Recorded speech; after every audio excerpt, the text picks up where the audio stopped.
तुम सब लोग कान खोलकर सुन लो। अगर तुम में से किसी ने भी मुझे रोका या इसकी मदद की तो वो भी मरेगा। चल।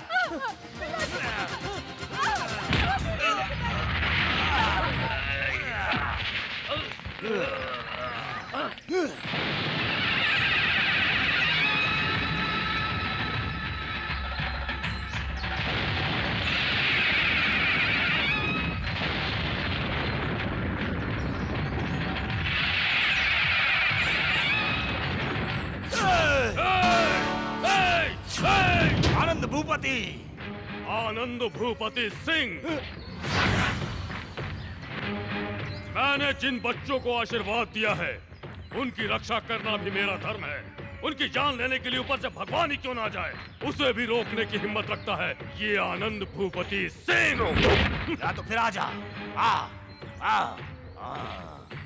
तुमने क्या मुझे अपना शरीर देखकर डरने वाली कोई औरत समझकर रखा है?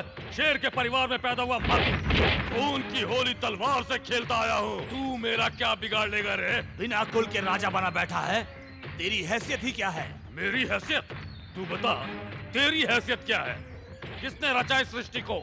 इस संसार में पानी आजाद है, हवा आजाद है, वातावरण आजाद है, कोई गुलाम नहीं है। इस बात को तू क्या जानेगा? पेड़ पौधों की जाति है, कीड़े मकोड़ों की जात है, यहाँ तक कि बिल्ली कुत्तों की जाति है, तो हम मानवों की कोई जाति नहीं है क्या? हैं? शैतान और राक्षस अपनी जाति घोषित करे तो उसका कोई महत्व नहीं। तुम लोगों ने जो भी लिख दिया वो वेद हो गया। तुमने जो पढ़कर सुनाया वो वेदों में वेद हो गया। तुम लोगों ने स्वार्थ के लिए जो लिखा वो वेदों में वेद हो गया। जन्म से लेकर मरण तक मंदिर में माथा टेकते रहोगे तो भी कभी पुजारी नहीं कहलाओगे, हमेशा धोखेबाज ही रहोगे। सच को झूठ और झूठ को सच बनाना ही तुम्हारा पेशा है। जब तू पैदा हुआ था तब तू एक छोटा सा बच्चा था, उस वक्त तुझे पता था कि तू कौन सी जाति का है? मारो इसे।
नाम पर बच्चों को कभी तकलीफ मत पहुंचाना, नहीं तो तू जान से चला जाएगा, समझ गया तो?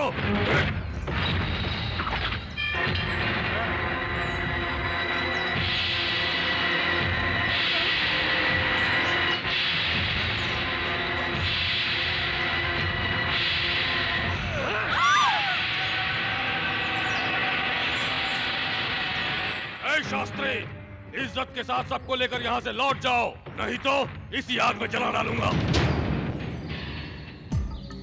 कुछ दिन तक पैर जमीन पर मत रखना, जल्दी ही ठीक हो जाओगे। आओ बहन, मैं दवाई दे देता हूँ।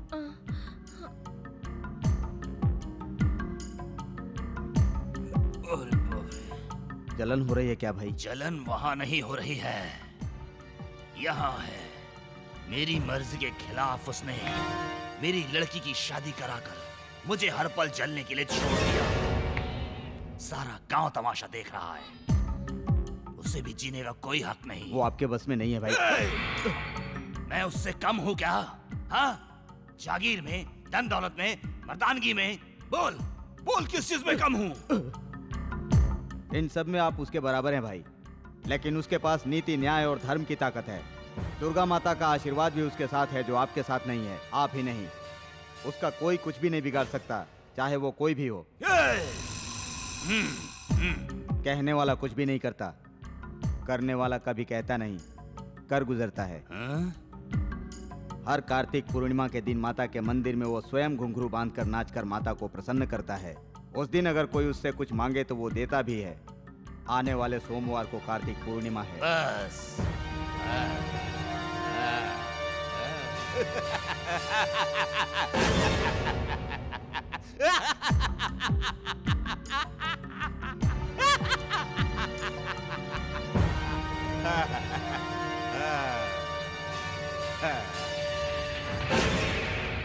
मालिक, बच्ची का नाम रखिए। भवानी। दुर्गा माता के आशीर्वाद से ये सदा सुखी रहेगी। प्रणाम मालिक। आपको क्या चाहिए? मुझे कुछ नहीं चाहिए मालिक, मुझे सिर्फ आपका आशीर्वाद चाहिए। मैं हमेशा जनता की सेवा करता रहूं, यही आशीर्वाद। सदा शुभ हो।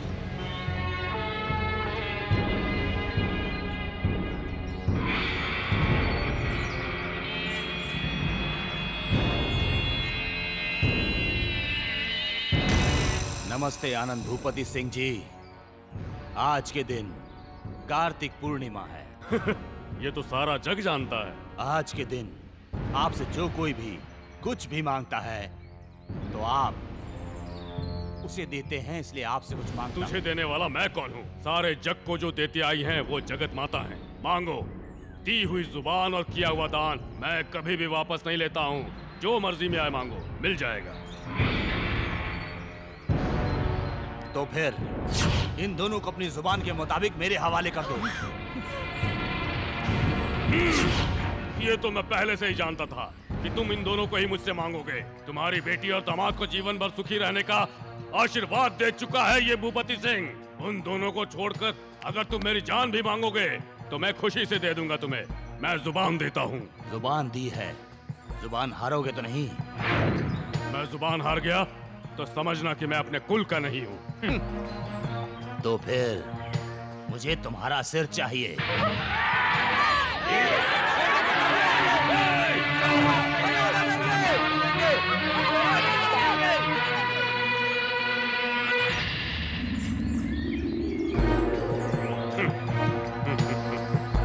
जो बात कहते हैं जब वो करनी पड़ती है तो कितना मुश्किल होता है। मैंने तुम्हारा सिर क्या मांगा, तुम्हारा सर ही झुक गया। मालिक, इसे मैं ऐसे नहीं छोड़ूंगा। इसके सर को काट के माता के चरणों में मैं इसकी बलि चढ़ा दूंगा। मालिक के साथ बहुत बदतमीजी कर ली, अब एक शब्द भी बोला तो बोटी बोटी कर देंगे। मालिक, इसके मकसद को जानते हुए भी आपने ऐसा वचन क्यों दिया? आज के इस जमाने में भी ऐसे महापुरुष पैदा हुए हैं जो प्राण दे देंगे पर वचन नहीं जाने देंगे, लेकिन उन्हें छल से मरवाने वाले लोगों की भी कमी नहीं है इस जमाने में। ऐसे ही लोगों में से एक हुआ है जो अपने पेट को मारकर दूसरों का पेट भरता था, और वो है राजा हरिश्चंद्र। और एक वो था जो दूसरों का पेट काट कर खाता था, उसे पाताल में जगह मिली, पाताल केतु। मालिक, ये अपना स्वार्थ पूरा करने के लिए आपसे इतना बड़ा वचन ले लिया और आप उसका वचन पूरा करने के लिए अपनी जान दे रहे हैं। अब हम लोगों की रक्षा कौन करेगा मालिक? और कोई दिन होता तो अपना वचन वापस ले लेता, लेकिन आज का दिन मेरे व्रत का दिन है और आप जानते ही हैं, शरण में आए शत्रु की रक्षा करना भी हमारे वंश की परंपरा है। जान की बाजी लगाकर दूसरे की जान बचाते हैं और आप चाहते हैं कि मैं वचन से मुकर जाऊं?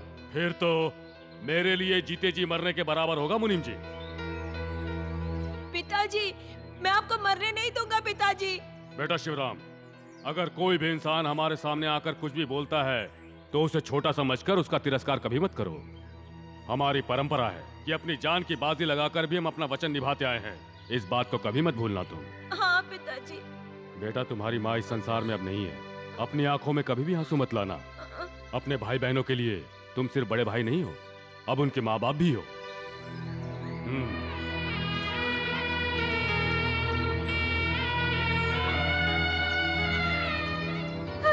मालिक, मेरे पिताजी के कहने के मुताबिक मुझे उनके हवाले कर दीजिए। आप हमारी खातिर अपने प्राण मत दीजिए। ऊपर से वो ब्रह्मदेव आदेश देता है और ये भूपति सिंह उसका पालन करता है। अखंड सौभाग्यवती भव।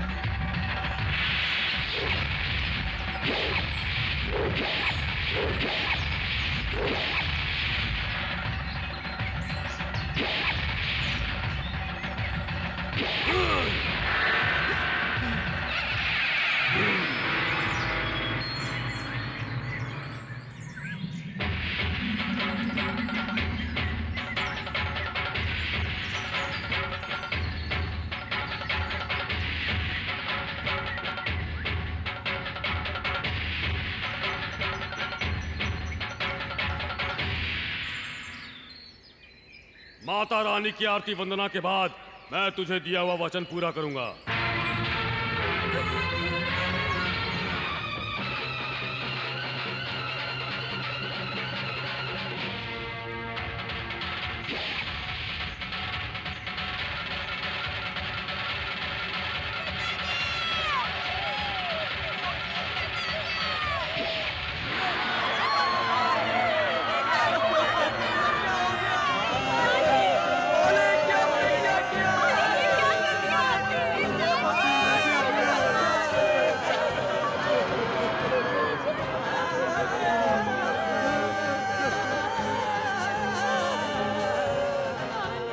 आपके पिताजी जैसा महान इंसान सदियों में एक ही बार पैदा होता है। अपने वचन के लिए उन्होंने अपने प्राण त्याग दिए थे। आपके पिताजी जैसा महान इंसान इस जीवन में मेरे दिल में आदरणीय बनकर सदा रहेंगे। आप लोगों के साथ मेरे लड़के ने जो बदतमीजी की उसके लिए मैं क्षमा मांगता हूँ। इस महान इंसान के दर्शन मुझे सदा होते रहें, इसलिए आपसे मेरी एक छोटी सी विनती है। मेरी लड़की को अपने छोटे भाई के लिए अपने घर की बहू स्वीकार कर लीजिए। हम लोग इसे हमारा सम्मान ही समझेंगे।